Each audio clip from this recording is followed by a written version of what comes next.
So I'm sitting here with Kent Wagner. Hello, sir. How are you? Doing good. Thanks for having me. Great. Our pleasure to have you here on our show. So people are probably wondering, who is that guy sitting on the couch and why am I interviewing you? Tell us about some of your roles that you've played on TV and movies. All right. First off, hey guys, glad to be here. Doing a lot of work in Atlanta the past few years, and been fortunate enough to work on shows like The Vampire Diaries, Originals, Sleepy Hollow. A little bit of time on The Walking Dead. We'll talk about that a little bit. And working on some movies, some things, we are coming down the pipeline, and we'll touch base on that too. But worked over 50 productions, different TV shows, movies. I do a lot of monster prosthetic work and a lot of makeup work. That's kind of my passion, and that's what I really enjoy doing. So anytime I see a nice monster role come through the casting, I try to take that as much as I possibly can. I enjoy prosthetics and just getting into a completely different character. It's a lot of fun. Oh yeah.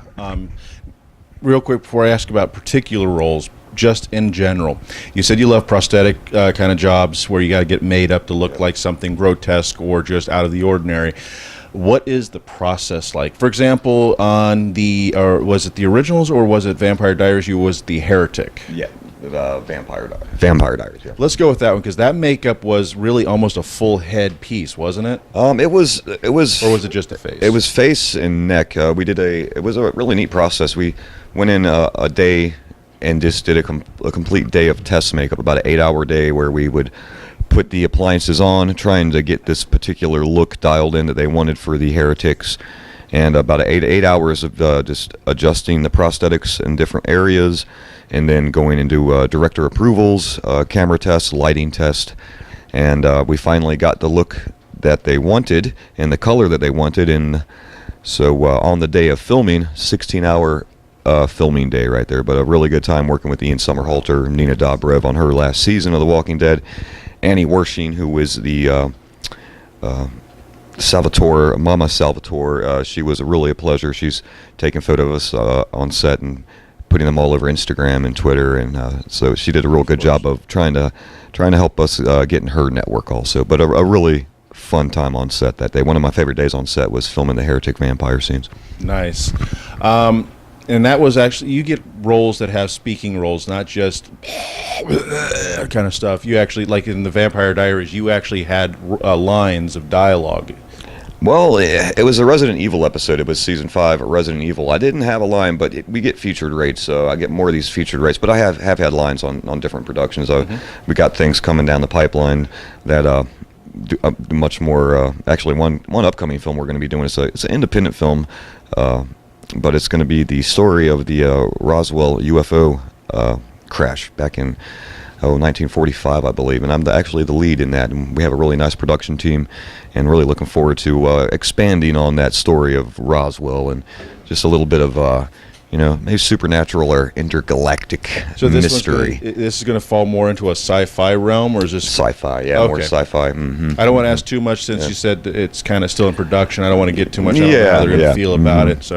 So that's kind of cool. Honestly, even if they didn't go that route and they was going to go with more of like a documentary style reenactment of the events from a non-UFO actual crash landing kind of concept, I still think that would be an interesting film. So I think we're gonna have a lot of fun with it. We got like I said, a good crew assembled, and it should definitely generate a nice little buzz once we get it out there. Is it possible we can get a title for this so we can keep an eye out for it? I believe it's July 8, 1945. I believe it's the date of the incident is the title. The title, that's the title of the film. So there you go. There you go. Keep an eye out for that. And if there's a Facebook page out there, but I believe already, you can. Oh, if they already got the Facebook page, then boom, cool.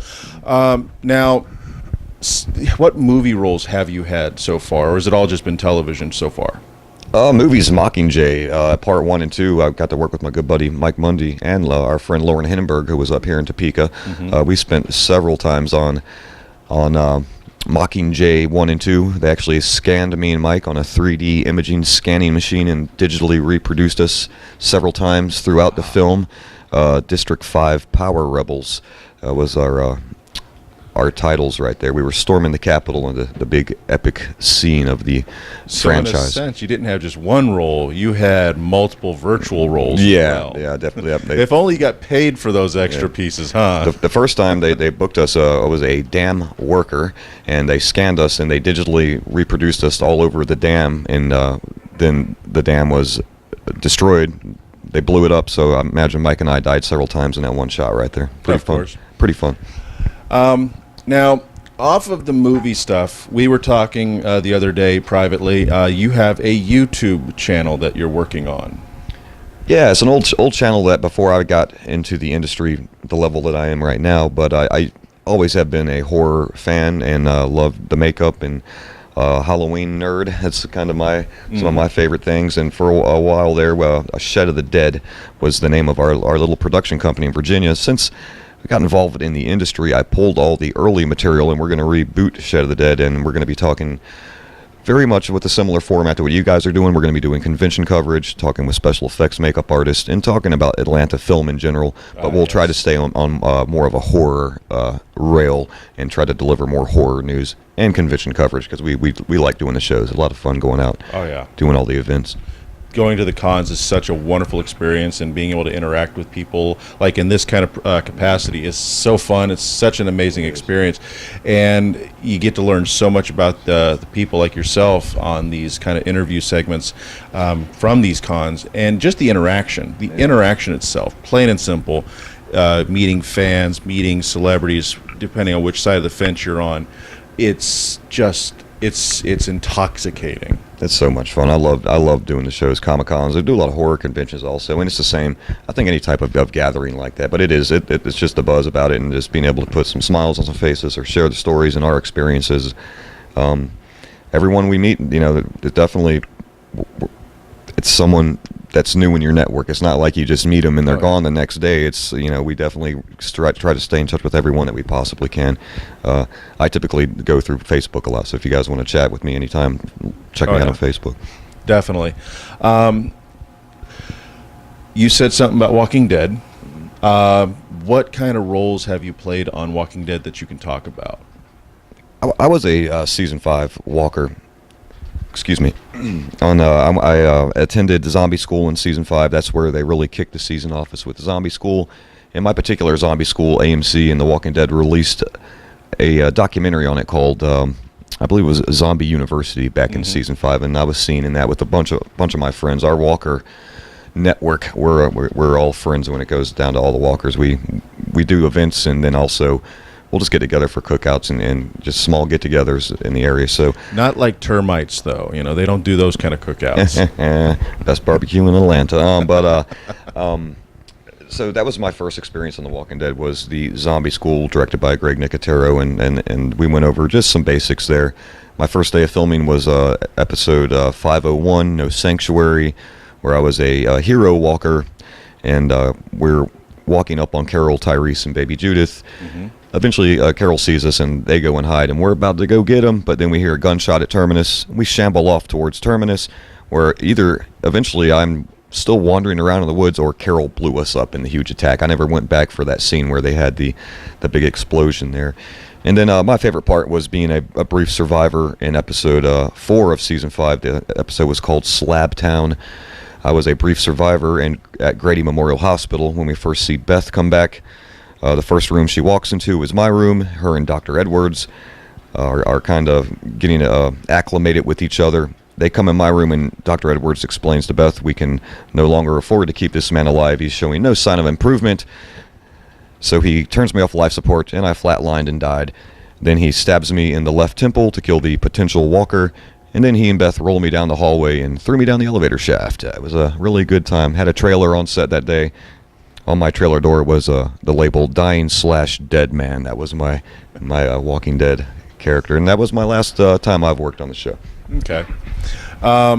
Now, with the Vampire Diaries coming to a close this season, is there potential we could see something with you on there again, or is that all, you're done with that show? They're actively filming right now. I'd love to go back to say I had a day in 5 and 6 and see what season 7 would be. I'm keeping my eye on the casting calls, trying to find something that I'm I'm interested in playing. But every time working with the Vampire Diaries, they cold call. It's what we call a cold call in the industry, where they may find your look from a different production, and they cold call me in both times. So I could be getting a text or a message anytime now, and I'm also keeping my eyes on casting, because I'd love to get in there for one more spot in the on the final season. It's a great production. They have a really tight bond with the crew and the cast over there. It's going to be sad to see them go, but I'm pretty sure we'll see a lot of them cross over to the originals as the original series continues on. Yep, definitely. Is there anything that you are working on that you are able to talk about, or is that all hush-hush? That's pretty much a big old negative. But we do have a lot of stuff coming down the pipeline, definitely. So you just got to stay tuned.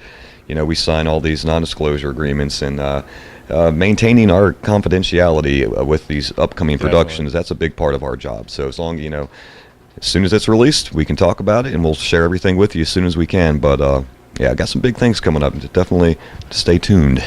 Like I was saying earlier, if anybody wanted to keep track of anything that's popping up, what would be the best way to follow you and keep in touch and all that good stuff? Kent Wagner on Facebook. I have a personal page, and then my acting page, and then Twitter. I believe Twitter and Instagram, Kent Wagner FX on those two social media platforms.